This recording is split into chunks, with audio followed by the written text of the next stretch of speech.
Hello, folks. Welcome to another episode of the podcast series Trivia Talks. In this episode, we have an amazing guest with us whose name is Mr. Kuntal Joisher. He's a mountaineer based in Mumbai and he is the first vegan mountaineer to climb Mount Everest twice. During the course of expedition, Kuntal Sir only consumed strictly vegan food and used only vegan gear, including one-piece synthetic suit made completely from animal-free material. Sir is also the first mountaineer to have climbed Mount Everest from the south side on a completely plant-based diet. In this episode, Sir will be discussing about his journey from 9 to 5 job as a software engineer to climbing Mount Everest with 100% vegan diet. Sir will be also talking about some examples and also will be giving advices to the youth of the country who would like to follow their passion. So without any further ado, let's go and start the discussion. Hello, sir. Welcome to the podcast series Trivia Talks, and I feel so blessed to have you on the podcast. Thank you so much for taking out time for this podcast, sir. Uh, Thank you so much. Thank you for having me. Happy to be here to share my journey. Yeah. So, sir, as I ask a very common question to all my guests, I would like to ask you also. So, how are you spending time this pandemic and or during this lockdown, sir? Uh, See, for last 10 years almost, I have been spending a significant amount of my time either training to climb mountains or I am climbing mountains. Okay. And when I am not training and when I am not Wow. climbing mountains, that is when I'm working. Because everyone has to pay bills, Okay. everyone has to run their home. So, same Right. with me as well.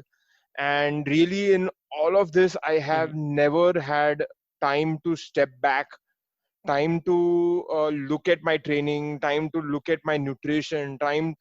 I mean, we of course will always make some Mm-hmm. small changes and we'll do small adaptations, but really never looking at it from 2 3 steps back and looking at the overall aspect and seeing whether I can make a big change and see how that goes. So to me, Okay. this extra time that I have since last few months, what I have done is I actually decided that I'm not just Mm-hmm. going to train like how I have trained for the last 10 years. I'm not going to eat like how I have eaten for the last 10 years. Instead, I'm going to focus and I'm going to figure out a completely different way so that I can build Kuntal 2.0. So that is what I've been doing in the last few months Wow. to keep myself busy is that I'm Mm-hmm. training differently, I'm eating differently, and of course, I had a baby Mm-hmm. girl 9 months ago, so I am spending Okay. whatever the balance time is with her, seeing her grow up. Mm-hmm. And also, of course, working because I need, as earlier said, that everyone needs to pay bills. So, paying bills and creating some savings Yeah. for my daughter and also so that I can go climb more Mm-hmm. mountains. So very, very straightforward, nothing fancy. Going back down to fundamentals, Mm-hmm. training differently with a new mindset, eating differently with a new mindset. I will only be able to test these theories Mm-hmm. out once the situation is better and I can go out and I can climb mountains. That's when I'll figure out, hey, this theory worked. Yeah. This way that I did work. Now I can continue further with this approach, and of course, just spending time with family. So that's what I'm doing. Wow, that's wonderful, sir. So before we talk about your journey as a mountaineer, we want to know that what were you doing before going for this passion of yours? See, I have always been a passionate engineer, and this all started when Okay. I wrote my first piece of code in 8th standard. This was, I think, back in 1993 Mm-hmm. when the computers were size of Okay. my entire table, and there was a My 512 God. KB floppy disk, not a 512 MB, just a 512 KB Oh, floppy disks. So yes, I wrote my first program back yeah. then, and I really got fascinated by technology in the sense that I could Mm-hmm. express myself in a certain way that I wanted the machine to do something, and that machine did that. It was, of course, a very small program where I just created a boat and then created a lightning that struck the boat, and it was all graphical and everything. So it was Okay. really fascinating to sort of go through that process. And since then, Mm-hmm. I went and did my engineering. I then did my master's degree in computer science, and I have been working as Mm-hmm. a software engineer, I would say, since the last 20 years or so now, Okay. almost. And yeah, so that is what my background is. I am a technology guy. I write code for living, Mm-hmm. and that has always Mm-hmm. been my first passion and first love. Wow, that's nice. So, sir, how journey of mountaineer started? Like how you actually decided that I have to go to, those mountains, which is my passion, and that's my calling or something. Sure. See, even though I'm from an engineering background, which means Mm-hmm. that I really never had any inclination towards physical fitness or athletics or climbing Mm-hmm. mountains or going in the outdoors. My interest was computers, and if someone could give me a computer that I could sit on for 24 hours and do nothing else, that is what I would have preferred. This was Mm-hmm. my life before I discovered the mountains.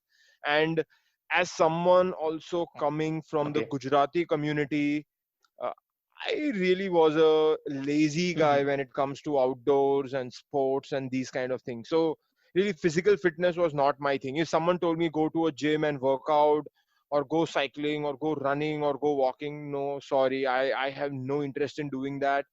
Mm-hmm. That is not something that I was really keen on doing.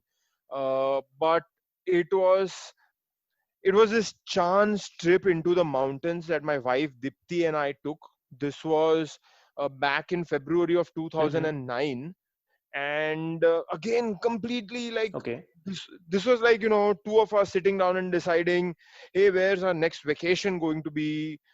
And we decided, what do we want to really do? And I said, I want to see snow. And Dipti is also like, Mm-hmm. yes, even I want to see snow. I've never seen snow in my life.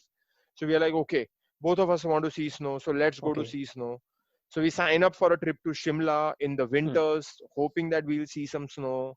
And I think on the last Mm. day, we hadn't seen any snow, so we were out looking for some snow. So we go to this place called Narkanda, Mm. and we are supposed to drive to the top of this peak, but unfortunately there was so much snow that Mm-hmm. our car couldn't go any further. So eventually we decided to hike up in the snow, and Mm. we had no clue about hiking in that sense. We just thought, it, it, this is this is going to be fun. We are going to be walking in the snow. We have seen in all those amazing Bollywood movies, and like people walking in snow, throwing snowballs at each other, and that's what we are going to do as couples. And Mm-hmm. so that's sort of Right. what we were doing. And for the next 4 hours, we kept walking and kept walking until we finally made it to the top of that small mountain. And I think, if since you asked me how the Mm. transition happened, if there is one point that I have to Mm-hmm. point out where the transition happened, it has to be the point where I made it to the top of that small mountain. I think the way I Okay. felt on the top of that mountain, uh, especially the Mm-hmm. state of mind that I was able to achieve, where I truly felt alive. I truly felt happy. I truly just felt Mm-hmm. peaceful. And for the first time in my life, all those ponderings about the past mistakes, all that planning for the future, all of that melted away. And the present moment came into Mm-hmm. extreme focus. And I was able to enjoy that present moment. And I said, man, this is amazing. This is how I want to feel for the rest of my Exactly. life. And Mm-hmm.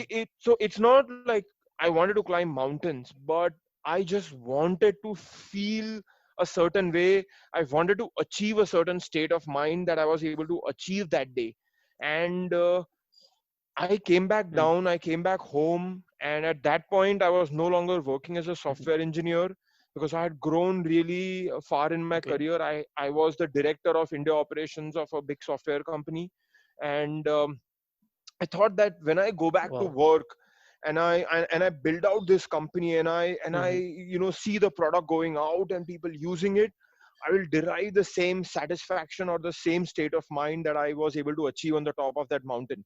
Because I thought both are the same, at least symbolically. Mm-hmm. Like reaching the top of a mountain or reaching the top of your career, or achieving the big dream of your life. So I thought that would be so awesome if I can feel like this at sea level.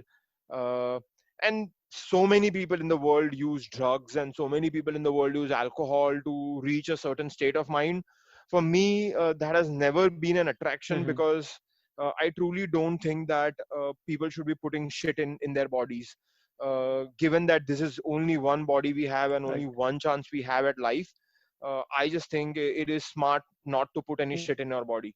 So I want getting to the top of a mountain helped me achieve a certain state of mind, and I thought that working would give me that state of mind. Unfortunately, building software, building Mm-hmm. teams, mentoring teams, and although it was very satisfying, and that is what I even do today, I really could not achieve that state of mind. Mm-hmm. And so few months later, I decided that I was going to go on a mountain trip again. And both my wife and I did that Okay. mountain trip, and this time we did a tougher trek. Mm. And I remember when I reached the top, I was so freaking tired on the Mm. top that I could barely breathe. I could barely stand. I was like, Dipti, I just need to sleep. So I like slept for half an hour. But when I woke up, I Mm-hmm. exactly felt like how I felt the very first time when I reached the top of a mountain. And I said, man, Mm. maybe this is the formula. Maybe going to the mountains is where I'm going to achieve this state of mind. And so for the next few months, I Wow. just kept going back into the mountains Mm-hmm. over and over and over again. It got to a point where I would fly out on a Friday night to Dehradun, uh, and from Dehradun, I would just take a shared transportation to the base of a mountain. I would trek on Saturday, I would trek on Sunday. I would come back to Dehradun on Monday, fly back to Bombay, and rejoin work from Mm-hmm. Tuesday. So I only had to take one day off from work, but then I could do this Okay. repeatedly many, many, many times, like throughout the month and throughout weeks. And I kept doing this, and I was really Mm. enjoying the whole process of actually gaining physical fitness, of learning so many things that the mountain had to teach me, and just getting to the top of a mountain. It's just an exhilarating feeling. At least that's how it started out. Um, Yeah. and look, anyone who's in the world of mountains will at some point in their lives think about Mm-hmm. Everest. Eh, and people ask me, oh, but why Everest? And Exactly. why Mm-hmm. Everest is a very difficult question to Mm-hmm. answer, because until you go and do it, or you go and Yeah. achieve your personal Everest, you will never resonate, or you will never identify with what Right. I'm trying to describe. But in a more symbolic sense, Everest is Yeah. the tallest mountain in the world. And if nothing, Mm-hmm. I mean, I didn't want to climb it, but I at least wanted to see it. And so I signed up for a trip to walk to the Okay. Everest base camp. It's a nice 14-15 day trek, and much harder than anything that I had ever Okay. done in my life. So I had signed up for that trek, and I wanted to Mm-hmm. see Everest. And we landed up at Everest Yeah. base camp. And one of the biggest problems about Everest base camp is that you really can't see Everest from Everest base camp. So I was really somehow Okay. dejected a little bit in that fashion. Like, इतनी मेहनत करके मैं इधर तक आया, and Mm-hmm.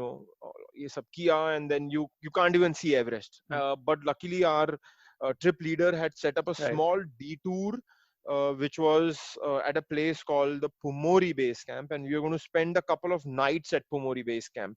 Mm-hmm. I still remember the first evening at Pumori base camp. We were all in our dining tents. Mm. We were all chit chatting. We were all just enjoying our time. And someone started shouting my name outside, a helper or a Sherpa guide, I think. And every time that Okay. happens in the mountain, it's never good. Someone shouting your name, something's wrong. So I got a little anxious and I quickly ran Okay. out. And the Sherpa is like, Mm-hmm. "Saab, aap jara turn hoke dekho." I'm like, why? What happened? And then I Mm. turned around, and I was facing Everest Yeah. directly. And I think that moment was the moment Mm-hmm. that changed the direction of my entire life. The last rays of sunset were falling on Okay. Everest. Every other mountain Okay. near Everest was in the color of gray and blue, black in the evening hues, Mm-hmm. but Everest in the middle, this gigantic structure of rock and ice and snow, was burning golden in color, as if someone had taken all the snow and lit it on fire. It was this orange golden color, right in bang in the Oh. middle. And to me, when I saw Everest that Mm-hmm. way, I knew in that instant that I had found the biggest dream of my life. And I promised myself in that moment that Oh. even though this looks impossible, possibly Mm-hmm. reaching the moon would be easier than Yeah. this. At this, I mean, Yeah. or maybe both of them are impossible. Uh, I really promised myself that I will come back one day and I will stand on top of Mount Everest. So I think in a certain way, uh, the trip to Mm-hmm. Shimla is what made me fall in love with a certain state of mind, uh, outdoors, the nature, the Okay. mountains. And then I took a journey and finally I saw Uh-huh. Everest. And once I saw Everest, I had Mm. found that overarching dream or overarching project or overarching goal that was going to sort of give a direction to the next 10 years of my life. And so that's sort of where my true journey began. Okay. So, sir, you were talking about your training and all the stuff when you were preparing for Mount Everest. So, how this vegan mountaineer process came in your mind? Like you want to, do the mountaineering being a vegan mountaineer. Right. So I had always been a vegan. Way before I became a mountaineer, I had already been a Okay. vegan. I went vegan in 2002, Hmm. and so Hmm. I when I decided that I'm going to climb mountains, it was not like a special thing that I'm going to climb mountains as a vegan. I'm a vegan and I'm going to climb mountains. So that's how Okay. in my mind the thinking was. Hmm. Of course, that is how I thought. But then, like any smart person, I started consulting with a few expedition leaders. I started searching on Google. I started talking to fellow mountaineers who were also Hmm. aspiring to climb Mount Everest. And the maximum information that I was getting from them was that you will have to eat meat, you will have to Hmm. eat eggs, and you will have to eat cheese and paneer and these kind of things to climb Everest. And my question to them was Okay. always why do I need to do this? And their answer always was that Hmm. meat will give you the stamina, meat will give you the power, and cheese will keep you warm, and eggs will help you build a body. And I'm like, okay, this sort of doesn't sound Hmm. very scientific to me. uh, and so I Hmm. started going and doing a little bit of my research. Until then, I was a vegan who really did not care about nutrition. Uh, I was a vegan purely Hmm. for one single reason only. I was a vegan for the animals. There was no other reason in life that I was a vegan for, or I am a vegan for. I am Okay. a vegan for animals, and that will always be the case. Uh, Hmm. so I said, okay, I'm going to research what these guys are saying. And what I quickly realized is that when Yeah. they are saying that you need to eat meat, Hmm. all they are really saying is that you need to eat protein. When they are saying you need to eat eggs, all they are saying Yeah. is you need to eat protein. And when they are saying cheese and paneer and all those things, they are essentially saying you need to eat fats. And anyone who has Okay. any idea about nutrition or any idea about food and all the science related to it should know that plant Hmm. based foods have ample of proteins and ample of fats if you are planning your nutrition very well. Okay, if you are going to be an unhealthy Right. person, you can be unhealthy while being a vegan, Yeah. and you can be unhealthy while being a non-vegan too. So there was no difference that suddenly मैं Okay. vegan बन गया तो मैं healthy हो गया या मैं vegan बन गया तो मेरा nutrition कम हो गया. No, if you are Hmm. smart and if you have planned your diet well, you will get all the nutrition, including all the proteins and including all the fats and including every other vitamin and mineral from your diet. And the ones that you cannot get from your diet, which are only a Hmm. couple of them, you can easily get supplemental versions of those and Hmm. add them to your diet. Okay. So I had already done my research, and Okay. I was convinced in my mind that Mm-hmm. I'm going to climb mountains as a vegan, or I'm not going to climb the mountains at all. And so the first step was adopt a well planned plant based diet for the next few months instead of the junk food and Mm-hmm. instead of the unhealthy food that I was eating until then. I decided that I will fix my nutrition and Mm-hmm. I will eat healthy for the next few months. I will ensure that I'm meeting all my goals, everything. At least I'll try whatever I could figure out from my Okay. own, which of course in over a period of Mm-hmm. time I realized was not enough, but at least at that time I thought was enough. And I thought after a few months I will try Mm-hmm. climbing a big mountain, maybe a 20,000 feet mountain in the Indian Himalaya. And if I am able to successfully climb a good challenging 20,000 feet mountain on a vegan diet, and while wearing only animal free Mm-hmm. clothing, then I know for sure that I am on the right track Yeah. in terms of my attitude, at least, and in terms of my nutrition, in terms of the training that I was doing. So Mm-hmm. I trained, I combined that with good nutrition, and then in July of 2011, I climbed my first 6,000 meter Mm-hmm. mountain, which is about 20,500 feet or something, and I did it as a complete vegan. Okay. And I think there were about 8 9 members on the team, and I think Mm-hmm. possibly I was the first or second best climber on the team by far. And that sort of gave me a lot of confidence that mountains can very much be climbed on a vegan diet while training hard and while preparing hard, and that this is completely Okay. possible, that there are no problems with this approach. So that is Mm-hmm. my sort of angle to the vegan portion. It's no different than just any other Yeah. mountaineer. uh, Food is a single part of your training. What you wear is also a part of Mm-hmm. your overall package, but it is not the overall package. There is also your training, there is also how you recover, there is also the kind of experience you build, there is also the kind of skill set you build, there is also the kind of mental fitness you are building. So it's an overall package that is going Mm-hmm. to put you on top of Everest. And combined with this, there is also the weather on the mountain, your personal health on the mountain, the terrain of the mountain. There are so many things that have to come together for a person to reach the top of a mountain. It's not just, hey, you are a vegan, you will never make it to the top. That's not how it works. There's a lot of thing that goes into mountain climbing. Right. Yeah. So you were the only vegan mountaineer in your team, right? During that time when you were climbing the Mount Everest. At least in last 10 years, every single team that I have been part of, I have been the only vegan on those teams.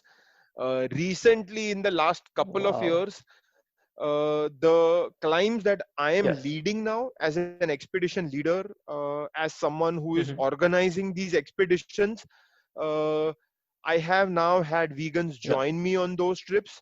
But otherwise, every big mountain I have climbed, I have been Okay. the only vegan. Forget the vegan, I have essentially been the only vegetarian on the team, someone who does not eat meat.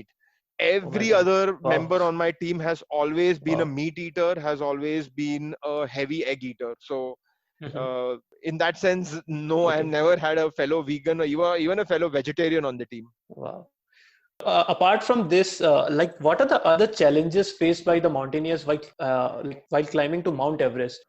uh, Tons and tons of challenges, right from the start of your Yeah. journey, when you start your training, when you Mm-hmm. start your nutrition, when you start your mental fitness, when you start raising finances. Finally, once everything falls in place, you go and you try climbing a mountain and then you fail climbing the mountain. I still remember in 2014 I went to climb Everest. After all those years of training, Okay. all those years of constantly fine tuning my nutrition, uh, climbing so many Mm-hmm. smaller mountains to build that experience, build that mental fitness, doing so many mountaineering courses so that I can constantly fine tune and revise my skills. Uh, Finally, I was able to raise funds. It Mm. takes almost 30 lakh rupees to climb Everest one time. So I didn't have that kind of money because I had already Okay. spent all my savings of my life Mm. on my training and my on my gear and all of those things.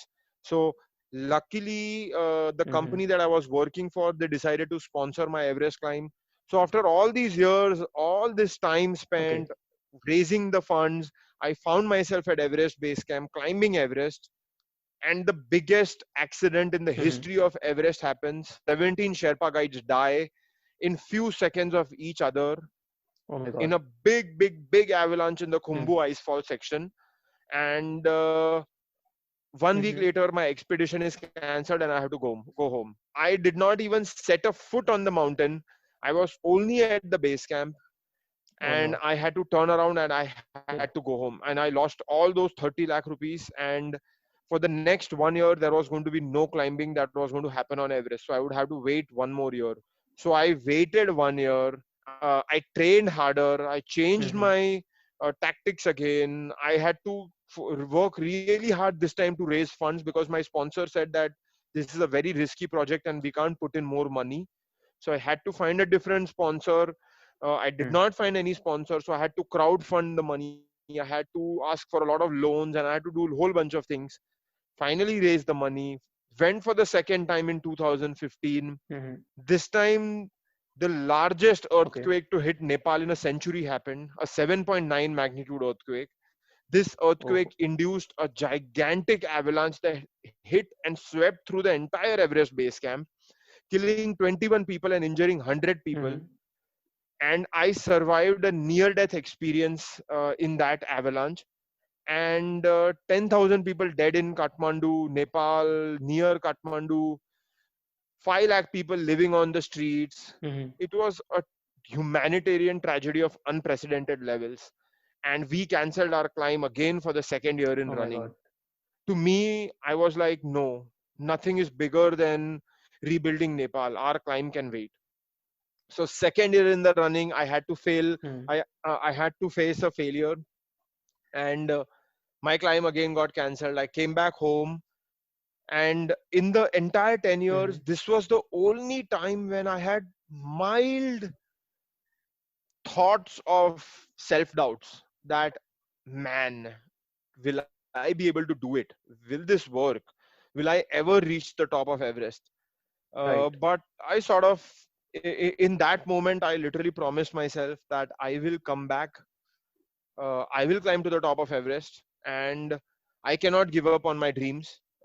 Because if I give up on my dreams, then Mm. they're my dreams, no one else's dreams, and regrets will be only Yeah. mine for the rest of the life. So I sort of said I will go back in 2016.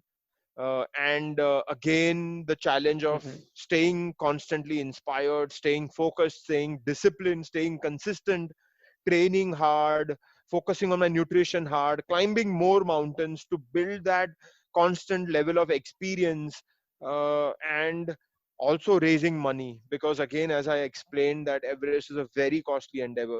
So this time actually, I couldn't even go to my friends and ask for money because I'd already done that. So I had some last bit of Right. savings that I had like kept aside for the most Mm-hmm. emergency that I would have in my life. I broke all those savings. Mm-hmm. Took two huge loans, uh, and I went. And in 2016, finally on May 19th, I made it to the very top of Mount Everest, and I completed my dream. So Okay. tons and tons of failures, tons and tons of obstacles, tons and tons of challenges. These are more high level things. When you are on the mountain, you are facing challenges Yeah. every single day, in terms of cold, in terms of the climbing, in terms of how tired you are, how miserable you are. You are practically suffering all the time. It's cold beyond any imagination that you can think of. So there's so many challenges, just micro challenges, macro challenges. The whole journey is filled with challenges, and I think overcoming these challenges is where truly Mm-hmm. you learn and you start becoming a better version of yourself, and you build that character that you always have wanted. So I truly think that it is these challenges and these failures is what has made me what I am today. If I would have succeeded in all of those things, then I would have never looked back. I would have never done a post mortem. I would have never thought about certain things in a different way. I- if it was easy, then I would not be what I am today. As simple as that. Mm-hmm. So, so something that I also like telling everyone, Wow. that when you find the Everest of your life and you go on the journey, and Mm-hmm. maybe you find that Yeah. it's too easy, I think that there is a Right. very good chance that you are on a wrong journey. Like you are seriously on a wrong journey.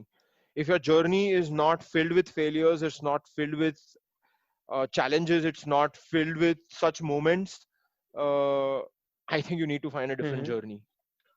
So that was very wonderfully explained, sir. And so now just I want to know one thing. What is that feeling like after so much of hustle, after so much of challenges? What is that feeling after reaching at the top of the Mount Everest? Like if you can explain those things in words. Sure, it's super tough to explain in words, but I will definitely make an attempt. Yeah.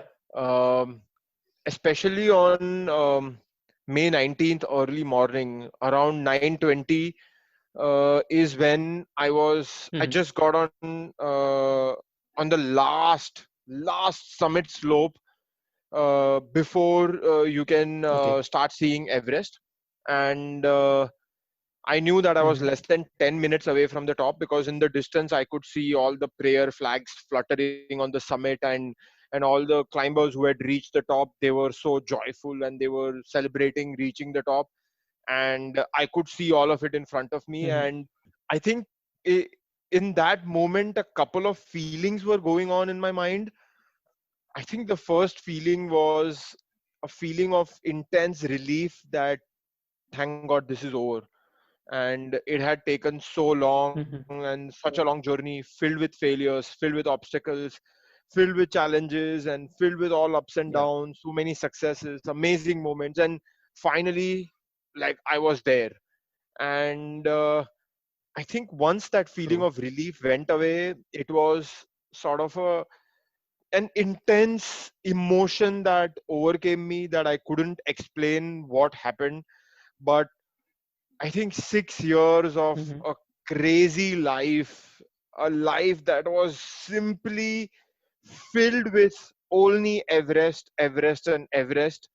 And seeing finally that in Yeah. front of me, I think it was just overwhelming. Um but if I have to describe the moment in one word, it has to be simply magical. I mean, the I think the best moment of my entire 40 years of existence, it has to be when I reach the top for the very first Right. time. And it is it Yeah. is the feeling that you get when you have achieved the biggest dream of your life. Like, maybe for example, someone created their own startup, and then maybe got the startup to 100 million Mm-hmm. users or 1 billion users, or sold it for $1 billion, or whatever. I don't know what their end goal or their dream is, but that Yeah. overarching goal that defines a big part of your life, when it is in front of you, Mm-hmm. it was just, it was super super super awesome when I was on the top. And I think more Yeah. than that, once once these feelings, see, a feeling of emotion, a feeling of feeling happy or feeling sad or feeling joy, I think these are all feeling, these are not state of mind, these are all temporary and they are going to go away. So I think once that feeling sort of wore down, Right. I was sitting on top of Everest and I was Mm-hmm. looking at that crazy, beautiful, spectacular view. I think that's when Mm. I I sort of realized that how grateful I am to be even on the top of this mountain, and that I'm so humbled to be on the top of that mountain, that Mm. Everest allowed me to be on top of that mountain. And I was just so grateful to my Sherpa guide. I was grateful to my wife, to my mother, to my entire family, uh, to my father, who had always Okay. been my inspiration, to everyone, just grateful for everyone who was part of this journey. And it was truly a Mm-hmm. humbling experience, that you are so small in the grand scheme of things. And this was just on top of Everest. Our universe is gigantic, 14 billion light years. That is, I Right. mean, the scales are gigantic, but when you Mm-hmm. are on the Himalaya, on top of the world, you truly understand what scale Yeah. means. And I think it was an insane feeling to be there. Of course, at the same time, I was super knackered. I was super tired. Um, if I have to go through a journey of 6 crazy years, like where I had no life other than Everest, Mm-hmm. to just feel like that for even Yeah. 5 minutes, without a hesitation, I would say that I would go through that 6 years to stand on top again, to feel like that again. So yeah, it was that kind of a feeling on the top. Wow, that's amazing. So, sir, how life changed after climbing to the Mount Everest? I think life didn't change in any way. I'm still the same guy. Yeah. I am still working as a software engineer. I'm still climbing mountains. It's not like my journey ended. I fell Right. in love with the mountains, and this was Yeah. not like just one mountain I fell in love with. I fell in love with mountains. There are so many climbers today who just fall in Okay. love with Everest, and they come and climb Everest, and then they just disappear Yeah. of the face of mountaineering. That's not who I am. Uh, I enjoy the outdoors. I Exactly. enjoy the nature. I enjoy climbing mountains. So that's what I do. I think what changed Mm-hmm. is me as a person. I don't remember the Okay. Kuntal from 2010, 2009. I simply don't remember that guy. Mm-hmm. I don't think I can be that guy. That guy was very, very different. Um, that guy did not pay attention to his health. That guy did not pay attention to his fitness. Mm-hmm. That guy did not love mountains at all. Yeah. That guy had a lot of ego. That guy was very impatient. uh, I don't think that guy Mm-hmm. had it in him to climb Everest. But that guy also went on the journey, transformed himself to the guy I am today, who could reach the top of Everest. So Yeah. I think every single person in this world who dreams big, they may not be able to achieve the dream Yeah. where they are today, but I'm pretty sure that if they go on that journey, they train, they prepare, they Mm-hmm. plan, they persevere, they fail, they get up, they try again. I think all of those people can Yeah. transform and become that person that will finally achieve that goal or that dream. So if there's one thing that I can share from my journey, it has to be that I'm going to share like an instance, like maybe take some 30 seconds. uh, I think after I Sure, sir. climbed Everest, I went to meet all my Mm. friends. These are from my engineering days, and these are all like really awesome Okay. guys. Someone is working at a Google, someone is working at Facebook, someone at Apple, in like really high senior Mm-hmm. positions, and they're doing amazing stuff. Uh, and one of the guys Right. there, he said, "Kuntal, in 1998 or 1999, when we were together in engineering, and if I had to make a list of Mm. people, a list of 100 people that I knew Mm. who would climb Everest, you would not have even been on the 100th Yeah. number." That's the kind of the thing that person told me that day. My So God. I don't think that Kuntal from 2010 could have done any of this. But I did it. So every single person who has a goal or a dream, if they decide to go on this journey and they decide to truly dedicate themselves to this journey, I'm pretty sure they can Mm-hmm. climb their personal Everest. I'm very, very sure. So that's a very inspiring message for all of us who are, getting demotivated after one failure or after two failures. So it's a very inspiring message that we should try again and again, and we should climb our Everest. Like it can be anything in professional Yes, level yes. or personal level.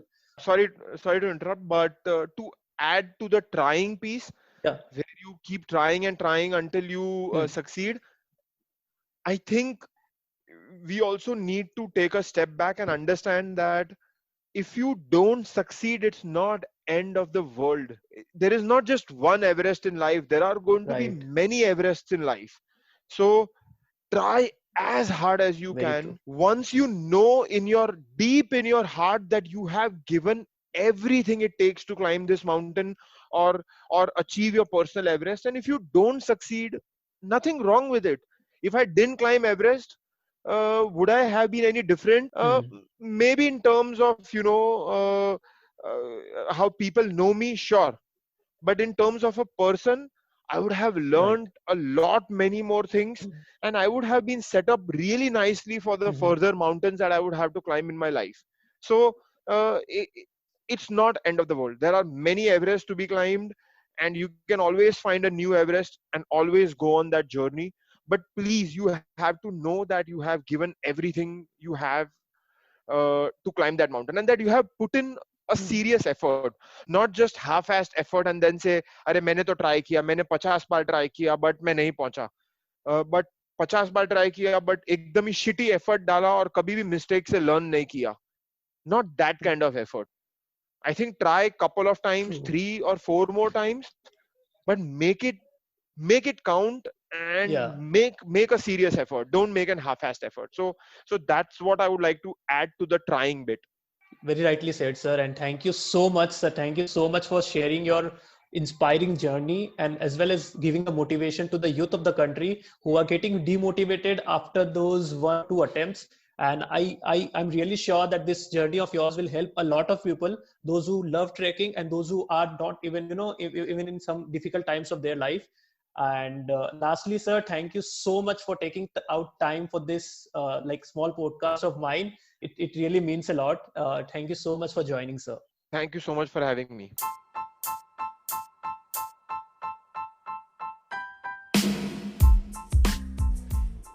Well, that's all from today's episode. I hope you have liked it. In case if you have any suggestion or feedback, you can reach out to me at various social media handle. I'm adding the link in the description. We will be coming with such amazing and inspiring podcasts every week. So stay tuned and stay safe.